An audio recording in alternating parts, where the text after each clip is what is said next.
All right, let's go to the phones and see what we got there. All right, hello, who that? Hello. Richie Allbright. Richie Allbright, South Texas. Sir. How you been, man? Doing good. Actually in Perryton, Texas today, well, which is about 12 hours from South Texas from home, but I'm doing great. All right. Well, let's do this, man. Let's introduce you proper, like, to folks that are first listening to the Gumbo YaYa Radio Show. Tell them, who that, where you at, where you're from. Well, I grew up in South Texas and started playing music down there when I was a teenager with local cover bands and stuff back in those days. I went off to Nashville when I was 22 and stayed there about 14, 15 years. And came back to Texas in 2008 and put my first Texas record out in 2009, and then another one in 2012. And got a new one that we just went out to L.A. and recorded last August that we're just finishing up now to get out soon this year sometime. We're just out there doing what we do and really just right now trying to get a new record out playing some cool shows. But today we're playing acoustic. Don't have the band with me, just my wife and I, and a guitar player too that's already here, Kyle Wilson. And, Kyle's the one band, of those... we had a couple of... Go ahead, yeah. Do what? I know Kyle's name very well. Yeah, well, and he has his own solo career too, songwriter career, but he's... a lot of people use him on lead guitar too because he's good at it.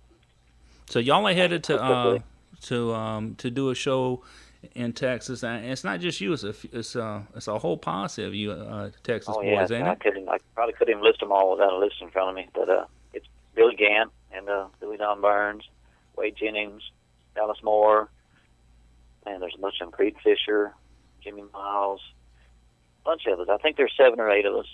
I'm sure I'm leaving somebody out right now. I don't have it in front of me. But and that's we're all tonight? just rolling in here now. Some of us rolled in last night, and the rest of us are rolling in now. And yeah, that's tonight and tomorrow night at Rodeo Nights here in Perryton. Two-night deal. I'm jealous I won't be able to make it down there. So, but we're gonna maybe next year. It's the first annual, so maybe next year, the second annual. Well, by then, I'm sure it'll be harder to get tickets once they see the lineup y'all got there. So now, you said you're headed to Los Angeles to work on a new album? We did it last August, and we're just kind of slowly finishing it, kind of back and forth between Texas and L.A. by email and phone, listening to the mixes and making adjustments and adding things, and they send it to me, I listen to it and talk to them, They're in the mixing stage now, and I hope to get it all finished and out by April or May. You got a working title? Yes, it's going to be called Poets, Prophets, Heroes, and Friends, the LA Sessions. I had an opportunity to go. I've been wanting to make an analog record to tape the old-fashioned way and get that throwback warmth of analog, the kind of like I grew up listening to on records, Right. And I had an opportunity to go out there and work with Ted Russell Camp, who's very well known and plays bass for Shooter and produces a lot of people. Also has his own solo career as a touring singer-songwriter, travels all over the world, Also, like Kyle, he's a bass player that everybody wants in their band at any time they can get him when he's not playing with Shooter or doing his own thing. But he's just a great producer, and I went out there and worked with him on it. It was kind of a tribute to a lot of my heroes, and a lot of drinking songs. I was a heavy drinker for years. I'm sober these days. But I wanted to go back and revisit obscure songs that my heroes had out that when I was drinking heavily that I loved to drink to that weren't big hits, but they were my favorites on the record, And then I wrote 4 new ones that kind of fit the mix, the story, the theme I had going there. And I'm just proud of it. I mean, I haven't heard the final product, but I'm excited about it. Well, I'm excited. You're going to send us a sample, so you're going to give us a sneak peek so that we can... all right, man, I'm looking forward to it. And I'm going to get back to you for just a second, but I got the info here. It's the Outlaws-Pickers. I even got a it was Poets, Prophets, Heroes. So I recorded a couple of my friends' stuff. I actually recorded a Billy Don Burns song on it. Which one's that? I've known him for 20 years, and now I've known him. And Old Country Song is off his Long Lost Highway album.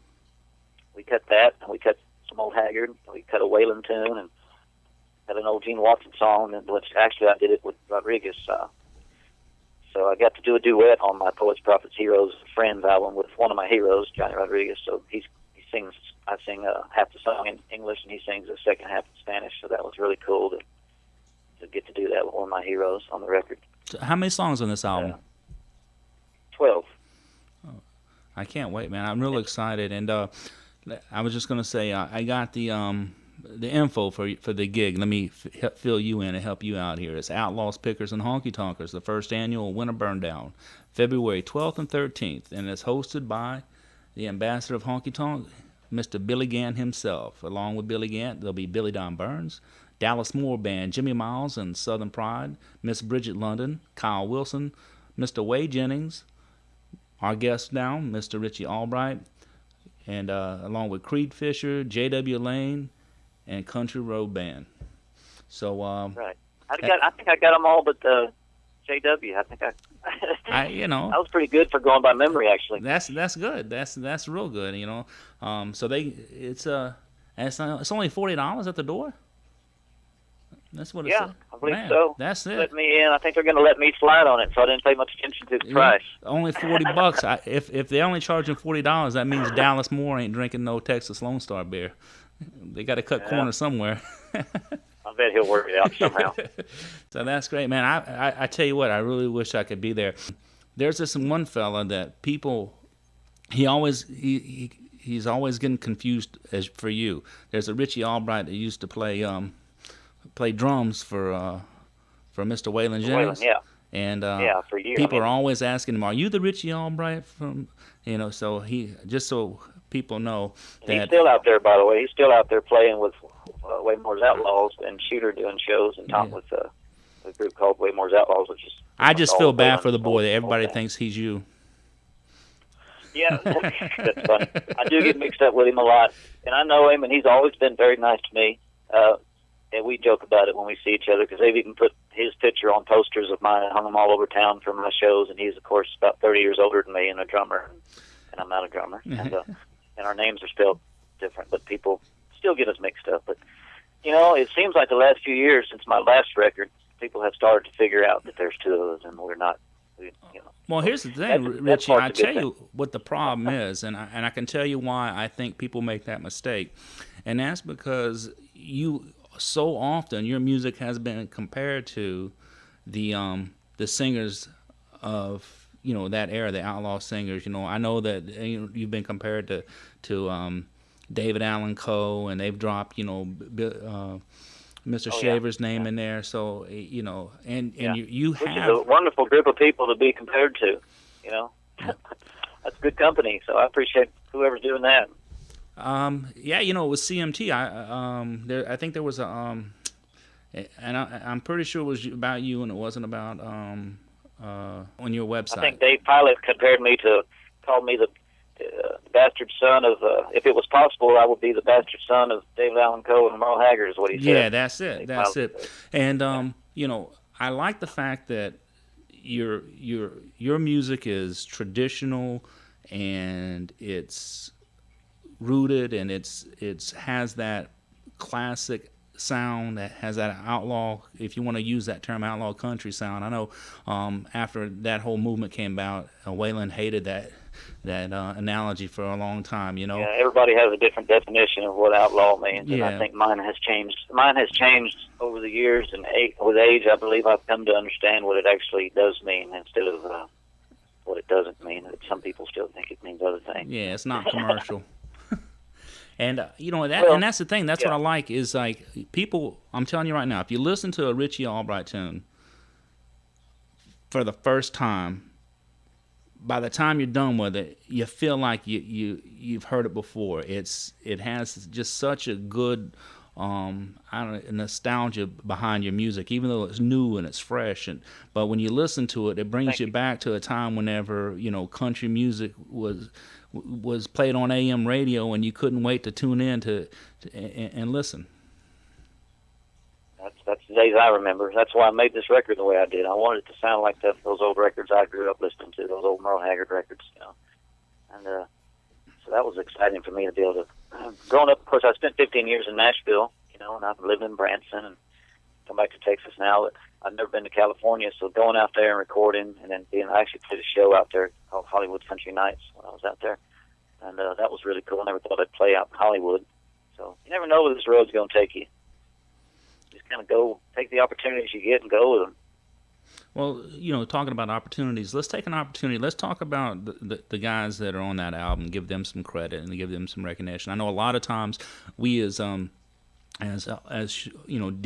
if you want to call me that, or show hosts, we kind of forget about the people in the background, and I know there's so much that goes behind making an album. Anybody in particular out there that you want to give a certain amount of credit to or props to, or is there some recognition? Who wrote on it? Well, they were all great. That was the first time I met these guys. They were all LA-based musicians.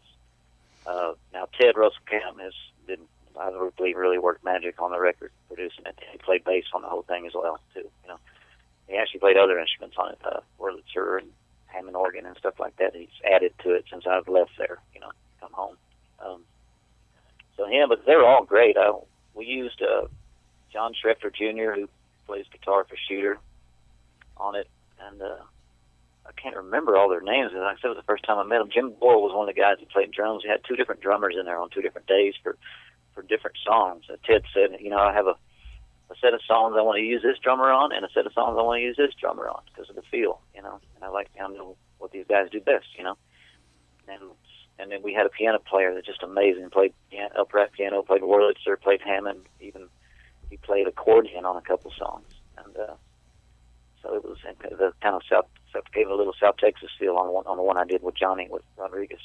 So they were all great guys. And I'm looking forward to being able to send them all a copy of it when it's done. I'm sure they like to collect anything they work on like that. They like to get copies. I'm looking forward to sending them the finished product. I can't wait, and I'm gonna I don't know, hold you hostage and get me one of the first ones. We'll make sure you get one. We're gonna when we get done here, before I let you go, we're gonna we'll slap one or two of your songs at the end of this interview so people can listen to and experience exactly, what it is that we love about, Richie Allbright and your music, So, but before I do that, let's just, tonight is an acoustic set, right? Right. And to me it is. There's some guys that are full band, but some of us are acoustic. Are you playing tomorrow night too, or do you have an idea? Same lineup tomorrow. Yeah, same lineup tomorrow. Same guys, just kind of in a little different order, a little different. I think Dallas Moore is headlining tonight. I think Wade Jennings is headlining tomorrow night. I believe it's the 14-year anniversary since we lost Waylon this weekend. And so tomorrow there's going to be part of it's going to be a tribute to Waylon as well. Yeah, I spoke with Wade last night, and spoke with his camp and trying to talk to them. I know they're headed up. He's the reason I didn't call you on time today. I was supposed to call He's the reason a lot of folks don't get called. I walked next door and walked in the room with him and Billy Gant and sat down on the bed and started listening and got handed a guitar, and then I jumped up and ran outside and realized I was supposed to call you an hour ago. Not a problem. But these things happen. Yeah, that's called rock and roll, right? Yeah, or country and western in our case. But yeah, I know that Dallas is going to be up here in May, and Wade's going to be up here later on in a few months as well. So we're starting to get it, man. I mean, they're starting to get it up here in New York. It's the number one market in the nation for country music. So the question is when's Mr. Allbright going to be in the Big Apple? Oh, that's a good question. You never know when that's going to come. This business things come at you sometimes you're not expecting. Like I never expected to go to L.A. to make my new record. I wasn't sitting in Texas going, where am I going to make my new record? Austin or San Antonio? So you never know when those things are going to come at you and you get the opportunity. I'll certainly jump on it. Well, this is what we got to do is we got to let people know exactly how to reach you if they want to book you. Well, my website's richieallbright.com, and that's 2 L's, or you will definitely get Waylon's drummer, Richie Allbright. richieallbright.com, 2 L's. And, I've got a Facebook page. I believe my booking agent's name and number and everything and my management is on my website. It's all right there with numbers and emails. So if you go to richieallbright.com, you can find all of it. But you can also find me on Reverb Nation and listen to my stuff and there. There's videos there, and there's music there, and I got a Facebook page too, of course. But the website will lead you for booking purposes for sure, and merch and stuff. All right, well, then we'll make sure that we get that posted up there, too, along with this. So, RichieAllbright.com. That's ALLBRIGHT, right? Right. All right. And my schedule's on there, too, as well. I try to keep it updated. Sometimes I get busy and get behind, but I try to get back to it, keep it updated. Speaking of your schedule, since I don't have it right here in front of me, I'll try to pull it up without losing you. But so after Texas, you got Texas today and tomorrow, and then where you headed? Well, I'm going back to South Texas for a little while, and we're going to start back home, and we're going to. I'm really in the middle of working on finishing the album right now. I'm going back and forth a lot, listening and listening to mixes that I haven't heard yet, and just getting the finished product done. So I'm going to be doing a lot of that in the next few weeks from home, and I'll be traveling to Houston at the end of the month to play up there, Montgomery, Texas, actually, at Ransom Steakhouse and Saloon, and then I'm going to be up in North Texas. I'm hoping in March or April, which is a place I don't get much. I'm working on that now with my booking agents, trying to get that going. So I'm just really right now trying to spread out more through Texas and get on the road with my band more. I do a whole lot of acoustic stuff, and I do band shows, but a lot of more local. So my goal with my new record is to get on the road as much as possible and travel full band as much as possible, and promote a new album. Well, like I said, I can't help but repeat myself. I'm real excited about it. And if people want to go to your website, RichieAllbright.com, that's ALLBRIGHT.com, they can go right to your music page, right, and pick, or your music store and get your albums. Last two albums. You can buy it off of there. There's an iTunes link for Kicking Down the Doors, and If I'd Known Then, my last two records. There's an iTunes link and a hard copy link. So if you're a person like me and you prefer the hard copy, which I always have, you can get it that way too. But if you're a digital kind of guy, you can go straight to iTunes from the link and buy it. There's also a link to my Facebook on there and Twitter, I believe. And we're going to post it on the Gumbo YaYa Radio Show website, and then we're going to put you on our top 10 artists. All right. Well, listen. I'm contemplating. What is that? Don't Take My Music. Oh, that's up to you. Kicking Down the Doors, You Can't Take Away My Music, Where the Rainbow. I don't know which ones you have there to choose from, but I wrote Kicking Down the Doors. It was a title cut of my previous album. All right, let's talk about that. I'm going to put that we'll put that on the tail end here so people can hear a little bit of Richie Allbright. So tell us about Kicking Down the Doors. Well, I was getting ready to make an album, and I wanted to do 10 songs on the album, and I had 9 picked out, and I was scratching my head wondering what I was going to do for the 10th song. I didn't have anything I'd written that I thought I really wanted to put on that record. I was already doing a few covers of Heroes, so I didn't want to do any more covers. I wanted it to be an original, and I didn't have a title in mind for the record either. So, speaking of honky tonkers, I'll tell you a true story, and it's funny, but it's not funny. But I struggled with addiction for years, mostly booze, and I'd gotten sober for 8 years, completely sober, and through a divorce, and I kind of lost my mind, fell off the wagon, started drinking heavily again. So I go up to New Braunfels, Texas, when I'm going through this thing with the record, and I spend the day with my brother, and I drink all day, and then we go to see Dale Watson that night, who I love, one of my favorite guys, and respect. He invites me on stage, tells me he's going to call me up there. And I said, great. And being an alcoholic, I didn't slow down. I just kept right on going. I should have stopped at that point, knowing I was fixing to join one of my favorite guys on stage. But I kept going, and by the time he called me up there at the end of the night, I could hardly stand or get to the stage, much less sing. And it was just a horrible deal. Pissed off the club owner and pissed off Dale. And so I woke up with one of the worst hangovers I'd ever had in my life, and that horrible feeling in the gut of how you did something stupid, and now you have to apologize to all these people, and here you are again, just as drunk as you used to be, and you swore you'd never do anything like that again. It was a long drive home. It's probably one of the worst mornings I've ever had in my life. And I went home to an empty house because I just got divorced and took my ex-wife back to Nashville, so I came home to a pretty much bare, quiet home, nothing there. And I was just down, and I picked up my guitar and wrote Kicking Down the Doors about my life and these things that I've been through, and a lot of stupid stuff, all of it true. And it became the title cut of my record. I knew as soon as I wrote it, it was the title cut of my record. So I had to go through a bad deal to get kicking down the doors, but I got it. You know, it came when it was supposed to come. Well, and I had to apologize to 4 different people the next day, too, who were not near as upset about it as I was at myself, of course.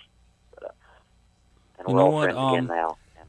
And we're all friends again now and laugh about it like no big deal. You know? I want to go a little bit back here and on a serious note, because I've talked to a lot of people. You know, I got a lot of friends, and, you know, and I believe that, you know, you're not the first person who's given me, you know, a kind of a story, a background like that. And you're one of the few who have come, you know, out of it and, you know, into a better place, and who celebrate it, and you know, there's always the story. There's, you know, a lot of the music and the songs and the stories, they kind of, I don't want to say glorify, but they reflect on, you know, those kinds of things, you know. Right. Billy Don Burns has a song, "It'd Kill Mama If She Could See Me Killing Me," about, you know, the type of his experience with those kinds of things that you're going through. So the message is in the music. I guess what I'm trying to say is there's a message in these songs that sometimes we misinterpret, or, you know, what is your advice? I mean, if, you know, or words of wisdom, or just basically insight for somebody who's going through something like that right now. You know, like, what's the best thing that you could say for someone right now? Say, hey, listen, put it, you know, how would you put it in perspective? Well, man, you know, it's really different for everybody, but in my case, for one thing, I had a wonderful woman come into my life that made me want to live instead of die. That's very helpful.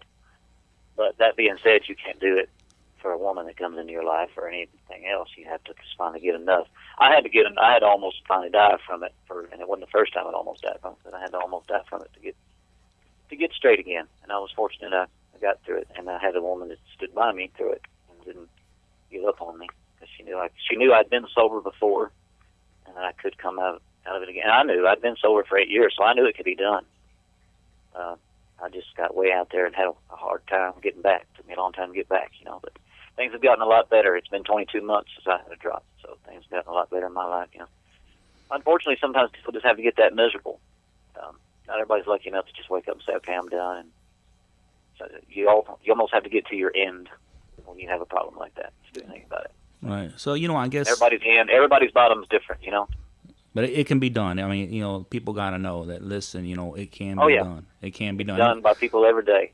So you're on our prayer list from now on, Brother Richie. You know that, right?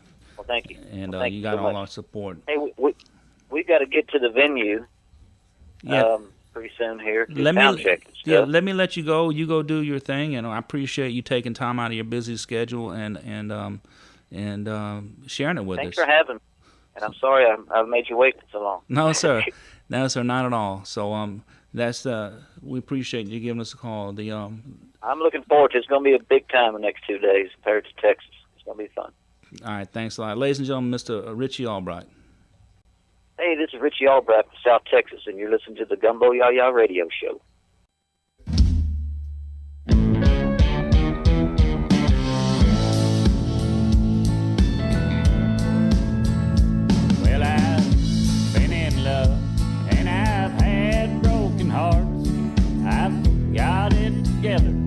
And I've fallen apart.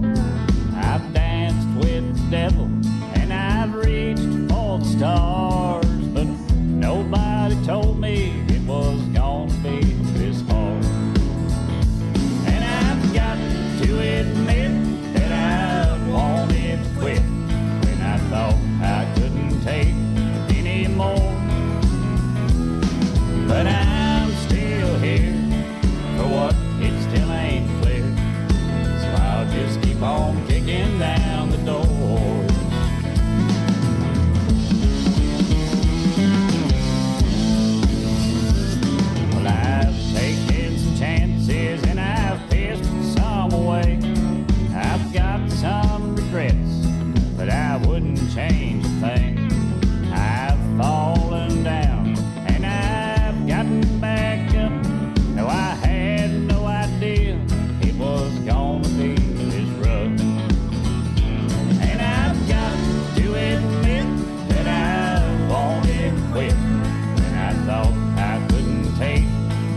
Ladies and gentlemen, that was Mr. Richie Allbright. And this is the Gumbo YaYa Radio Show. Remember, folks, hug your friends, kiss your family, thank the Lord. Y'all keep listening now, you hear?